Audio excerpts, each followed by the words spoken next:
Hi guys, welcome back to your own YouTube channel Aspiring Fellow. Let's make it easy. I am दीपक बंसल और इस video में मैं लेके आया हूँ एसएससी सीजीएल 2019 प्री के जो 18 क्वेश्चंस जो बच गए थे एरर डिटेक्शन के, वो हम इस वीडियो में करेंगे। तो आपको जैसे कि पता है कि मैंने एक सीरीज शुरू की है एरर डिटेक्शन के, आपको सारे एसएससी के एग्जाम्स में आए हुए क्वेश्चंस मैं आपको करवाऊंगा ताकि आप ग्रामर के रूल्स जो हैं उनको अच्छे से समझ पाए और उनको अच्छे से अप्लाई कर पाए पेपर में, ताकि आपके जो ग्रामर का डर है वो अंदर से हट जाए। तो चलिए आइए शुरू करते हैं ये video.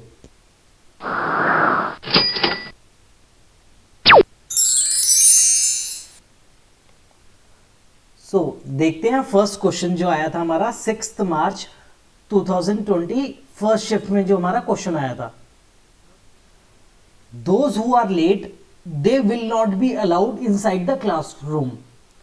Those who are late, आपको पढ़ने से पता लग रहा होगा those who are late अलग लग रहा है हमें, ठीक है, ये सेंटेंस अलग है, सॉरी, ठीक है, ये अलग है और ये सेंटेंस अलग लग रहा है। Those who are late, they will not be, तो ये दो प्रोनाउन हो गए, एक तो ये प्रोनाउन हो गया और एक ये प्रोनाउन हो गया, जबकि हमें यूज कितना करना है, एक ही प्रोनाउन यूज होगा।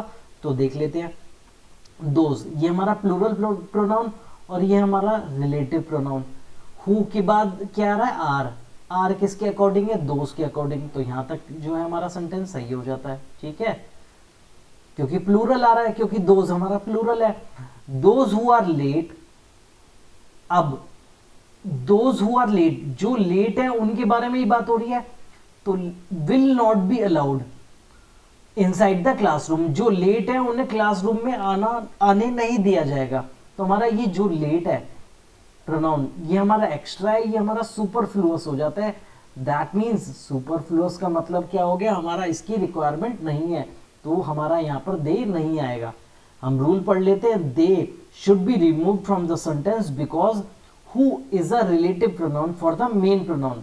मेन प्रोनाउन क्या है, दोज, ठीक है, those, so there is no need to add an extra pronoun they, ठीक है, तो दे को हम हटा देंगे। तो हमारा जो आंसर हो जाएगा वो हो जाएगा second option, they will not be allowed, ठीक है। बढ़ते हैं नेक्स्ट क्वेश्चन की तरफ, जो है हमारा second question, everyone except she have travelled by air. ये हमारा आया था 6 मार्च फर्स्ट शिफ्ट में। अब मैंने आपको रूल पहले ही बताया था, दोबारा देख लेते। एवरीवन आ रहा है, ये हमारा क्या है, सिंगुलर वर्ब है, सिंगुलर नाउन है, ठीक है, ये हमारा सिंगुलर है। अब सिंगुलर के बाद हमारी जो वर्ब आनी चाहिए वो सिंगुलर आनी चाहिए, लेकिन यहाँ हमारा क्या यूज हो रहा है, हैव यूज हो रहा है। तो हैव यूज नहीं होगा, हैव के बाद क्या आना चाहिए, हैज आना चाहिए। तो हमारा रूल पढ़ लेते हैं, एवरीवन के बाद अगर एक्सेप्ट आता है, बट आता है या कुछ भी आता है, ठीक है, और उसके बाद जो हमारी वर्ब जो होगी वो हमारी क्या होगी, सिंगुलर वर्ब होगी, तो हैव की जगह क्या आ जाएगा, हमारा हैज आ जाएगा। तो हमारा फर्स्ट ऑप्शन जो होगा वो हमारा करेक्ट ऑप्शन हो जाएगा। बढ़ते हैं नेक्स्ट क्वेश्चन की तरफ, जो है third question, we had a long discussion at a cup of coffee. अब आपको पता होगा, हम डिस्कस करते हैं कोई चीज, ठीक है, तो हम डिस्कस ओवर अ टॉपिक होता है, ठीक है, we discuss over a topic, over something, ठीक है। तो अब यहां पर देखिए, we had a long discussion at जो है हमारा प्रपोजिशन जो है हमारा वो गलत यूज हुआ है। आप इस फ्रेज को याद करिए, रखिए, क्योंकि हम जो यूज करते हैं वो ये फ्रेज यूज करते हैं, डिस्कस ओवर समथिंग होता है। क्या होता है, discuss over, the preposition over must be use with discussion, ठीक है, and it will replace at to make the sentence correct. Hence we had a long discussion over, ये हमारा नहीं आएगा, हमारा क्या आएगा, we had a long discussion over a cup of coffee. Coffee के ऊपर हमारी चर्चा हुई, ठीक है। तो हम आगे बढ़ते हैं, ये था 6 मार्च सेकेंड शिफ्ट में, आफ्टरनून शिफ्ट में आया हुआ क्वेश्चन। तो आप इसको नोट डाउन जरूर कीजिए, मैंने इससे पहले भी आपको एक और ऐसा पढ़ाया था लुकिंग एट, पिछली वीडियो में जो था, ठीक है, आप इनको नोट डाउन कीजिए, ये फ्रेजल वर्ब्स जो है हमारी। बढ़ते हैं नेक्स्ट क्वेश्चन की तरफ। The both children go to the same school. The both, अब हमारा यहाँ जो बोथ है वो हमारा एडवर्ब की तरह यूज होगा, तो हमारा जो सेंटेंस है उसे ग्रामेटिकली करेक्ट करने के लिए हम क्या यूज करेंगे, बोथ द चिल्ड्रन, दोनों बच्चों की बात हो रही है, ठीक है। तो both the children go to the same school, तो रूल देख लेते हैं। The both should be replaced by both the to make it grammatically correct, hence both the children go to the same school, that means option number B will be the correct answer। बढ़ते हैं next question. All employees of the national sugar factory differ from there boss on the medical and pension policy. अब differ from जो है वो हमारा use नहीं होता, एक और फ्रेजल वर्ब जो दूसरा फ्रेज जो आ गया हमारा, डिफर फ्रॉम जो है हमारा यूज नहीं होता, हम क्या यूज करते हैं डिफर के साथ, विद। तो हमारा डिफर फ्रॉम जो है वो गलत हो जाता है, हमारा क्या यूज होना चाहिए, डिफर विद यूज होना चाहिए। तो हम देख लेते हैं, डिफर फ्रॉम जो है हमारा इज यूज टू एम्प्लाई, क्या एम्प्लाई करता है, डिफर फ्रॉम अनलाइक, कि जो चीज नापसंद हो, as in one thing differing from the other, he is different from him from Mayank. तो ऐसी चीज, किसी भी चीज, जो चीज पसंद ना हो, तो डिफर, अगर कोई ओपिनियन में है डिफर करता है तो हम, ठीक है, डिसएग्रीमेंट है किसी चीज को लेके तो हम डिफर विद यूज करते हैं, क्या है, डिसएग्रीमेंट है, ठीक है। In the given sentence the employees differ with their boss in on the pension policy, hence differ with आएगा हमारा, ना कि differ from. That means option number 4 D option will be the correct answer. तो आप इसको भी note down कर लीजिए, हमारा क्या होता है, डिफर के साथ हमारा जो जाता है वो विद यूज होता है, डिफर विद। अब आते हैं नेक्स्ट क्वेश्चन पे, जो है 6th question. She behaves in a such a cordial manner that everyone admires her. अब शी, ये हमारा सिंगुलर है, तो हमारा यहाँ जो वर्ब जो आई है वो क्या आई है, सिंगुलर आई है, ऐसा आया ना, ठीक है। इन a such a cordial manner, ये गलत हो जाता है, अ कॉर्डियल मैनर तो सही है, इन अ, ये जो हमारा ए जो आर्टिकल यूज हुआ है वो गलत यूज हुआ है। रूल देख लेते हैं। The article a should not be placed before such, instead it should be placed after such, जो कि दिया हुआ है, यहाँ पर तो दिया हुआ है, ये जो है हमारा ये सुपरफ्लुअस है, इसकी जरूरत नहीं है। That means option number C will be the correct answer. ये आया था हमारा इवनिंग शिफ्ट में क्वेश्चन। बढ़ते हैं नेक्स्ट क्वेश्चन की तरफ। The famous author and actor are being honoured at a function today. अब इस रूल को देखते हैं, the famous author and actor, अब आपको लगेगा ये दो अलग अलग बंदों की बात हो रही है, जो कि नहीं है। रूल देखते हैं। If two singular nouns are joined by, अब ये अकेला है, सिंगुलर हुआ, और ये एक सिंगुलर हुआ, ठीक है। If two singular nouns are joined by and, अगर सिर्फ ये दोनों ज्वाइन होते तो हमारा प्लूरल होते ये दोनों, क्योंकि दो लोगों की बात हो रही है। लेकिन पहले वाला जो हमारा नाउन है उसके साथ क्या जुड़ा हुआ है, एक आर्टिकल लगा हुआ है, ठीक है। And if an article is used only before the first noun it denotes one person, ठीक है। तो हमारा यहाँ पर एक के साथ ही आर्टिकल है, तो ये एक ही इंसान के बारे में बात हो रही है, तो ये हमारी जो चीज हो गई वो क्या हो गई, सिंगुलर हो गई। और सिंगुलर हो गई तो आर नहीं आएगा, आर की जगह क्या आएगा, सिंगुलर की बात हो रही है तो इज आएगा। अगर आर को हमें सही करना होता तो हम क्या करते, अगर ये सेंटेंस सही करना होता है, अगर तो द एक्टर हो जाता है, अगर इसके साथ भी आर्टिकल लगा है, अगर हमारा होता द ऑथर, ठीक है, और होता द एक्टर, अगर हमारा दोनों के साथ आर्टिकल लगा होता तो हमारी ये जो सेंटेंस है ये हमारा हो जाता प्लूरल, क्योंकि एक ये द एक ये, तो ये हम दोनों मिलके हमारे ऐड हो जाते और ये हमारा हो जाता आर यूज होता, हमारी जो वर्ब यूज होती वो आर यूज होती। तो दैट मीन्स हमारा ऑप्शन नंबर 2 जो है आर बीइंग ऑनर्ड जो है वो आएगा। बढ़ते हैं नेक्स्ट क्वेश्चन की तरफ जो है 8th question, he married with a rich heiress last year. अब मैं एक चीज बताता हूँ जो मैरिड के केस में यूज होती है, हमेशा याद रखना मैरिड टू यूज होता है,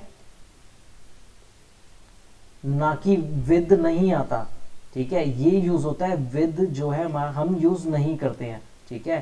तो he married, he is married to some, he is married to someone, ठीक है, ये हो गया हमारा करेक्ट जो हमारा यूज होता है। तो ही मैरिड विद जो है हमारा नहीं आएगा, क्या आएगा, he married a rich heiress last year. The proposition with is incorrect, क्या है, इनकरेक्ट है। तो हमारा he married a rich heiress last year हो जाएगा सही। That means option number A will be the correct answer जो आपको मार्क करना था। ये हमारा आया था 7 मार्च को फर्स्ट शिफ्ट में, मॉर्निंग शिफ्ट में क्वेश्चन आया था। The present that I buy for you yesterday, यहाँ यस्टरडे आ गया तो किस चीज की बात हो रही है, पास्ट की बात हो रही है। वॉज वेरी एक्सपेंसिव, जो मैं बर्थडे प्रेजेंट दिया था तो मैंने कल, वो क्या था, एक्सपेंसिव था। तो जब पास्ट की बात हो रही है तो यहाँ प्रेजेंट टेंस क्या कर रहा है, तो यहाँ हमारा क्या आएगा, बॉट, जो मैं लाया था, ठीक है। The given sentence is in past tense, कैसे पता लगा, यस्टरडे है, so it will have a verb in its simple past, ठीक है, तो बॉट यूज होगा। तो हमारा ऑप्शन नंबर ए मार्क होना था। यह आया था हमारा आफ्टरनून शिफ्ट में। बढ़ते हैं नेक्स्ट क्वेश्चन की तरफ जो है 10th question, he went to work but return back. Return का मतलब क्या होता है, रिटर्न, वापस आ जाना, मीन्स बैक। इसके अंदर बैक पहले से ही होता है, इंक्लूड होता है।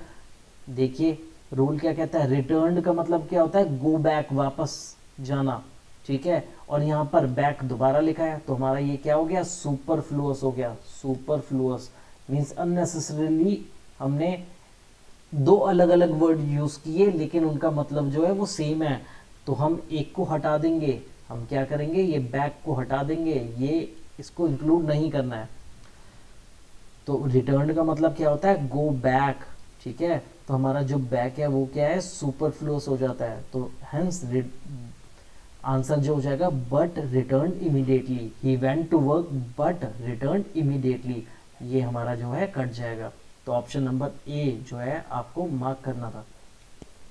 बढ़ते हैं नेक्स्ट क्वेश्चन की तरफ जो है, plenty of information were given to me at the tourist office. अब जो इंफॉर्मेशन है, कुछ वर्ड्स हैं जो आप याद कर सकते हैं, जो आपको पता चलेगा ये सिंगुलर होते हैं, ठीक है। ये हमारा जो इंफॉर्मेशन है ये क्या होता है, सिंगुलर होता है। इंफॉर्मेशन इज ऑलवेज सिंगुलर, ठीक है। तो हमारा यहाँ पर क्या यूज हो रहा है, प्लूरल, जो कि गलत है। यहाँ क्या यूज होना चाहिए, वॉज यूज होना चाहिए। तो plenty of information was given to me at the tourist office, ये कहाँ, कब, इवनिंग शिफ्ट में हमारा आया हुआ है क्वेश्चन, ठीक है। तो इंफॉर्मेशन क्या है हमारा, सिंगुलर है।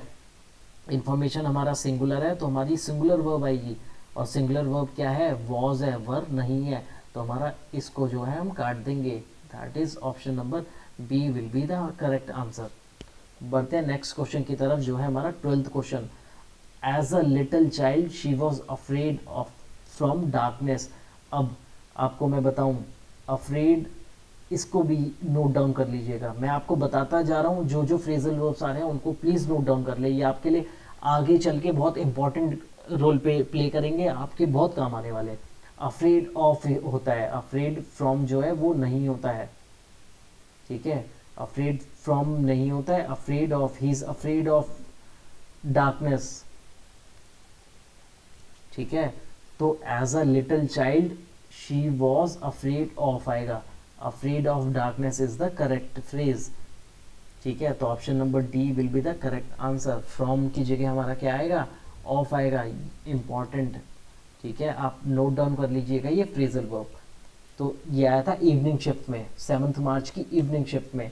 नेक्स्ट क्वेश्चन पे आते हैं, if a few drops of lemon are put in the milk it has turned sour. If a few drops of lemon, ठीक है, फ्यू ड्रॉप्स है, ड्रॉप्स की वजह से हमारा यहाँ क्या आया, आर आया, प्लूरल। तो ये हमारा यहाँ तक सेंटेंस सही हो गया, ठीक है। इट हैज टर्न्ड सार। अब जब दूध में लेमन डाल देते हैं तो दूध फट जाता है, पता होगा। तो ये तो यूनिवर्सल क्या हुआ, ये जनरल ट्रुथ हुआ, ठीक है। जनरल ट्रुथ या यूनिवर्सल फैक्ट्स के लिए, जैसे आइस मेल्ट हो जाती है, ठीक है, इनके लिए हम क्या यूज़ करते हैं, simple past tense, simple present tense, sorry simple present tense use करते हैं। तो हमारा टर्न्ड क्या है, ये हमारा पास्ट हो गया, इसको प्रेजेंट बनाने के लिए हम क्या यूज़ करेंगे, टर्न्स। इट टर्न्स सार, हैज़ भी नहीं आएगा तो हमारा ये भी हट जाएगा और इसको करेक्ट करके हम क्या करेंगे, टर्न्स। इट हैज़ टर्न्ड सार की जगह इट टर्न्स सार हो जाएगा, ठीक है। तो यूनिवर्सल फैक्ट, जनरल ट्रुथ जो होते हैं, आई वॉक डेली, ये जनरलाइज हो गया, ठीक है। आप डेली वॉक करते हैं तो इसमें भी हमारा जो है प्रेजेंट टेंस यूज हुआ है, सिंपल प्रेजेंट टेंस। तो ऐसे वर्ड जैसे क्या हो गया, आई वॉक डेली, ये आपने सेंटेंस आप बोलते हैं ना, आई वॉक डेली, ठीक है। आप ऐसे इस सेंटेंस को याद रखेंगे तो आपको याद रहेगा कि सिंपल प्रेजेंट यूज होता है जो हमारी डेली रूटीन की जनरलाइज चीज़ें जो होती हैं, ठीक है। अब आते हैं 14th question. Mohan did not went to school yesterday as he was unwell. अब मैंने आपको पिछली वीडियो में भी बताया था, डिड के साथ हमेशा क्या आती है, V1 first form of the verb. यहाँ क्या है, गो वेंट सेकंड फॉर्म, तो हमारा क्या आएगा यहाँ पर, गो आएगा। Did always take first form, ये हमारा रूल कहता है, तो डिड नॉट गो आएगा। तो हमारा फर्स्ट ऑप्शन, वेंट की जगह गो आना चाहिए, तो हमारा फर्स्ट ऑप्शन आंसर हो जाएगा। बढ़ते हैं नेक्स्ट क्वेश्चन पे। 7 मार्च की आफ्टरनून शिफ्ट का क्वेश्चन आ गया, ठीक है। We must get this post send as soon as possible. अब देखिए, वी मस्ट गेट, रूल देखते हैं। We must get should be get in the past participle form. अब ये हमारा जो है we must get this post, ये हमारा पास्ट पार्टिसिपल फॉर्म में यूज हुआ है, और ये हमारा सेंड जो है ये हमारा क्या है, पास्ट में नहीं है। पास्ट में क्या यूज होगा, सेंड, हम भेज चुके हैं, should be send as soon as possible, ठीक है। तो हमारा जो ऑप्शन नंबर डी जो है वो हमारा करेक्ट ऑप्शन हो जाएगा। We must get this post send as soon as possible, ठीक है। बढ़ते हैं नेक्स्ट क्वेश्चन की तरफ जो है 16th question. Sita has no taste in classical dance, ठीक है। अब टेस्ट की जब बात आती है, टेस्ट फॉर आता है हमारा, इन नहीं होता, टेस्ट फॉर होता है, ठीक है। ये भी आप जो फ्रेजल वर्ब है वो आप लर्न कर लीजिए। हमारा क्या होता है, टेस्ट फॉर। टेस्ट फॉर का मतलब क्या हुआ, पर्सन लाइकिंग और interest for a particular thing. तो the given question states that Sita has no interest in classical dance, hence taste for classical dance will be the answer. तो हमारा answer हो जाएगा option number B, that is has no taste in, नी इनकी जगह हमारा क्या होगा, टेस्ट फॉर क्लासिकल डांस, ठीक है। बढ़ते हैं नेक्स्ट क्वेश्चन की तरफ जो है 17th question. The big ship sank and everyone aboard drowned. Abroad क्या होता है हमारा, फॉरेन जाने के लिए यूज होता है, फॉरेन के लिए हमारा अब्रोड यूज होता है। तो हमारा शिप की बात होती थी, हमारा क्या यूज होता है, ऑन बोर्ड। तो on board means available situated on a ship, तो हेंस ऑन बोर्ड आएगा। हमारा हो जाएगा the big ship sank and everyone on board drown, क्या हो जाएगा, एवरीवन ऑन बोर्ड जो उस शिप पे थे। और अब्रोड का मतलब क्या होता है, फॉरेन, फॉरेन जाना या रिटर्न, फॉरेन कंट्री की बात जब होती है तो अब्रोड जाना बोलते हैं ना हम, ही वेंट टू अब्रॉड। तो हमारा डी ऑप्शन जो है वो करेक्ट हो जाएगा। बढ़ते हैं लास्ट क्वेश्चन, इस वीडियो के लास्ट क्वेश्चन की तरफ। It's raining heavily so you should take an umbrella but you will get wet. अब आप देखेंगे इस क्वेश्चन में बट यूज हो रहा है, बट की आवश्यकता नहीं है, ये कंजंक्शन जो है गलत यूज हुआ है। It is raining heavily so you should take an umbrella, बारिश हो रही है तो आप अम्ब्रेला ले जाना चाहिए, नहीं तो हमारा आना चाहिए। तो इफ नॉट हमारा डिनोट करता है अदरवाइज। अदरवाइज का मतलब क्या होता है, if not.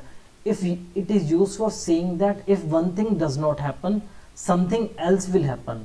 In this question the narrator is warning someone that if he does not carry an umbrella he will get wet. तो ये वार्निंग दे रहा है, ये अगर ऐसा नहीं किया तो ऐसा हो जाएगा, ठीक है। तो अदरवाइज जो है हमारा सही जो है बट की जगह हमारा अदरवाइज यूज होगा। It is raining heavily so you should take an umbrella otherwise you will get wet. तो option number C will be the correct answer. अगर नहीं ले जाओगे तो, है ना, अगर नहीं तो हमारा अदरवाइज यूज होगा। तो हमारा ये 7 मार्च की इवनिंग शिफ्ट में आया था question. So that's all for today. Hope आपको ये वीडियो पसंद आया होगा। तो ऐसे ही हमने सीजीएल के जो हमारे प्री के क्वेश्चंस हैं वो हमने खत्म कर लिए। अब मैं लेके आऊंगा नेक्स्ट वीडियो में मेंस के क्वेश्चंस, और एरर डिटेक्शन को हम अच्छे से खत्म कर पाएंगे। चलो बाय बाय।